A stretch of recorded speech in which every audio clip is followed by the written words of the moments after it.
안녕하십니까. 유튜브 여론고수 시간입니다. 여론에 대한 모든 것을 여러분들과 함께 풀어나가는 명품 유튜브 프로그램입니다. 여러분들 구독 꾹 눌러주시고요. 응원도 보내주시면 좋겠습니다. 자, 지금 정치권의 가장 큰 이슈는 간사구청장 보궐선거도 있겠습니다. 또 뭐가 있겠습니까? 어떤 이슈일까요? 최근 헌정사상 처음으로 35년 만에 지금 대법원장이 국회에서 부결된 거, 이제 대법원장 청문회를 거친 이균용 대법원장 후보자를 부결시킨 게 가장 화제죠. 35년 만입니다. 자, 이균용 대법원장 후보자, 인사청문회 과정에서 재산 또 자녀 또 판결과 관련된 의혹이 있긴 하지만 일각에서는 우선 홍 소장님 이런 이야기도 나옵니다. 역대 대법원장 비교해보면 그것도 앞서 김명수 전 대법원장과 비교를 하더라도 뭐가 그렇게 의혹이 있긴 하지만 그게 대법원장을 못할 결격 사유냐, 이런 지적과 비판도 나오네요. 어떻게 보십니까? 이게 야당이 워낙 의석수가 많다 보니까 야당이 힘자랑한 거죠. 힘자랑했는데 저는 그렇게 봐요. 거대 야당이 힘으로 한번 보여준 거잖아요.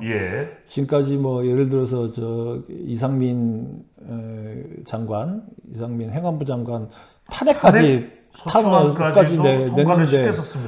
냈는데 결국은 이제 법원에서 기각이 됐고, 다른 장관들 해임 결의안 이런 거 냈는데 한덕수 정도 해임 결의안도 됐고, 그리고 이 해임하는 이런 거는 대통령이 안 받으면 그만이고. 박지원 외교부 장관 됐어요. 그리고 이제 각종 이제 법안들 가독법이나 하여튼 여러 가지 법안 이런 거를 하면 또 대통령이 또 거부권 행사하면 그만이고. 양국관리법. 근데 이제 이게 부결됐으니까 임명을 못 해요.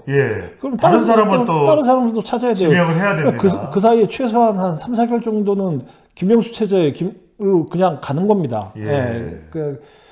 김명수 대법원장이 뽑아놓은 사람들 중심으로 해서 가는 거예요. 대법관들로. 근데 그렇게 되면은 진짜 본격적으로 이 힘을 보여준 거죠. 야당이 힘을 보여준 거죠. 공룡정당에 불을 내뿜었다, 이렇게 볼 수가 있겠네요. 저번 작년 대선 직전에 검수완박을 할 때 힘을 보여줬잖아요. 그 이후에 이제 대통령이 바뀐 다음에는 거부권 행사도 있고 방금 말씀드린 그런 것 때문에 힘을 보여주는 이 행위를 계속 시도는 했지만은 이게 결정적으로는 안 됐지만 이거는 보여준 거란 말이죠. 그러면은 이게 힘을 보여준 게 그럼 과연 어디에 이득이 되는가를 우리가 한번 이제 분석을 해보는 게 중요한 겁니다. 이게 지금 여론이 어떻게 생각할까? 대법원장 공백을 국민들은 어떻게 받아들일까? 과연 이게 합리적인 민주당 내에서 의사결정이었을까? 많이들 궁금해합니다.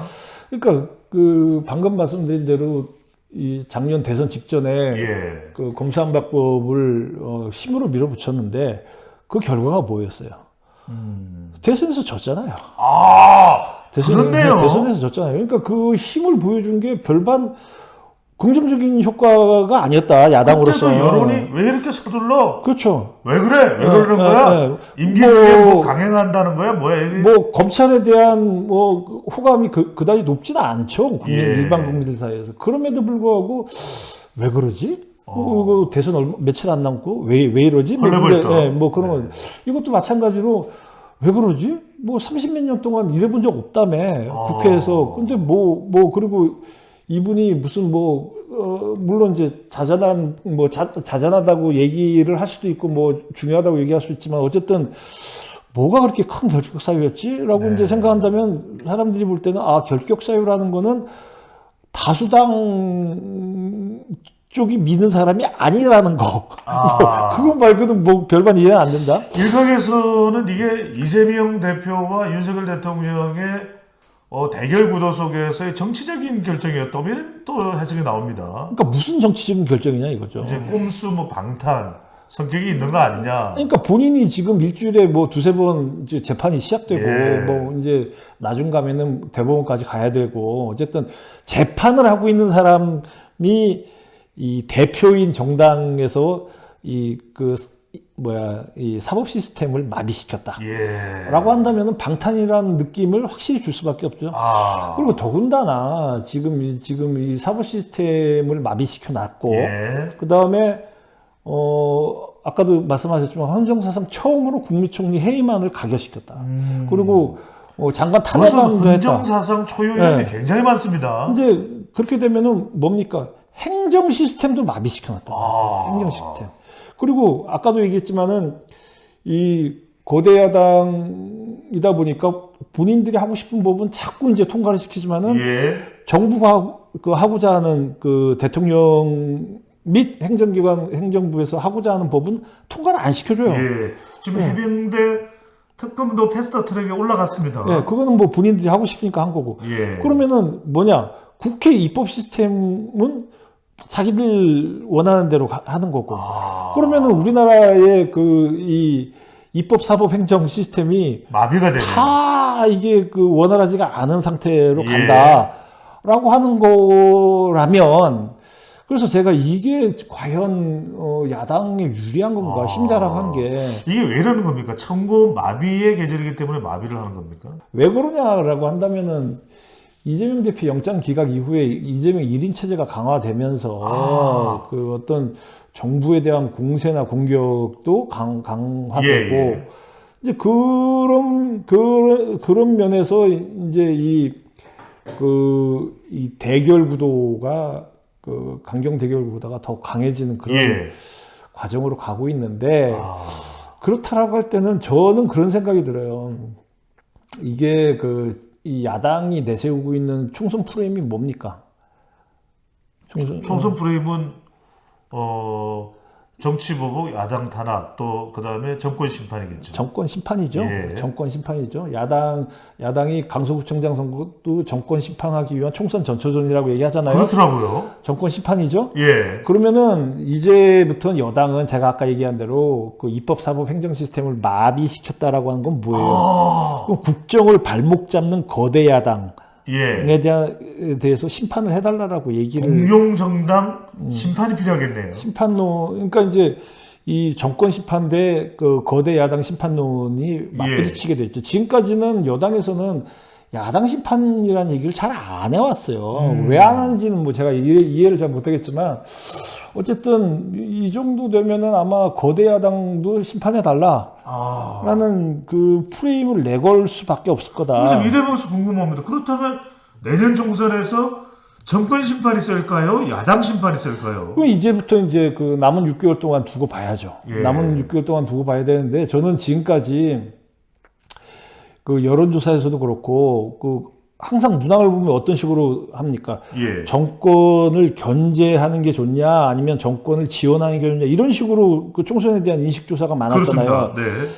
시계를 거꾸로 돌려서 2020년 총선 때를 보면 예. 상당수의 여론조사 회사들이 뭐라고 질문을 했냐면 정권 심판이 좋냐, 그 당시에 문재인 정부 예. 심판이 좋냐, 그 당시에 황교안 미래통합당의 야당 심판이 좋냐, 이렇게 물어본 경우가 굉장히 많아요. 그랬군요. 왜 그렇게 얘기했냐? 그 당시 민주당 대표가 이해찬 대표였잖아요. 이해찬입니다. 이해찬 대표가 뭐라고 그랬냐면은 2020년 총선을 앞두고 뭐라고 얘기했냐면 이번 총선은 촛불혁명을 완수하기 위해서 국정을 발목 잡는 야당을 심판해달라고 얘기했어요. 그러면서 모든 여론조사에서 야당 심판론을 문항에 집어넣기 시작했어요. 예. 그러면서 이제 정부 심판과 야당 심판 프레임이 맞부딪혔단 말이죠. 근데 지금은 아예 맞부딪히지도 않아요. 예. 맞부딪히지도 않는데 이번에 이균영 대법관 후보자 부결로 인해서 아마 이 야당을 심판해달라는 프레임을 강하게 걸고 나올 가능성이 있다. 이거 중요한 거네요. 그러니까 이균영 후보자에 대한 임명 동의안 거부가 민주당에 대한 야당 심판, 일종의 나비 효과, 카오스 이펙트가 만들어질 수 있겠네요. 저는 제 생각으로는 야당 입장에서 굳이 이균영 대법관을 왜 부결시켰는지는 잘 이해가 안 가요. 네. 만약에 이거를 통과를 시켰다면 그럴 거 아니에요. 야당 입장에서는 우리는 국정에 대해서 도와줄 건 도와준다. 그런데 너희는 왜 이재명 대표 만나주지도 않고, 윤 대통령은 예. 만나주지도 않고, 저기 협치도 안 하고 소통도 안 하냐? 라고 말할 근거가 생겨요. 오히려 더 민주당에 대한 우호적인 상황을 그렇죠. 만들어갈 수도 있었는데. 우리는 거대 야당, 국정 발목 잡는 거대 야당이 아니라 국정 협조하는 거대 야당이야. 예. 근데 그 정부는 뭐 경제도 안 좋은 마당에 뭐 야당하고 뭐 이게 서로 협치하려고도 안 하고 만나주지도 않아. 라고 얘기하면은 사실 이 총선 판세가 상당히 여당한테 불리하게 갈 수도 있다. 근데 예.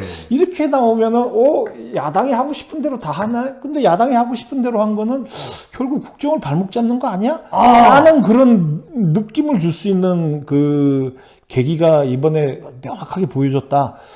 굳이 심자랑해서 속 시원한 건 알겠는데, 그러니까 야당 지지층 대상으로 속 시원한 건 알겠는데, 그거를 굳이 그렇게까지 해서, 이 견제론 내지 심판론 프레임을 예. 같이 맞부딪히게 할 이유가 있었겠냐, 뭐 그런 생각이 듭니다. 홍 기자님들 힘은 좀 세시죠? 네.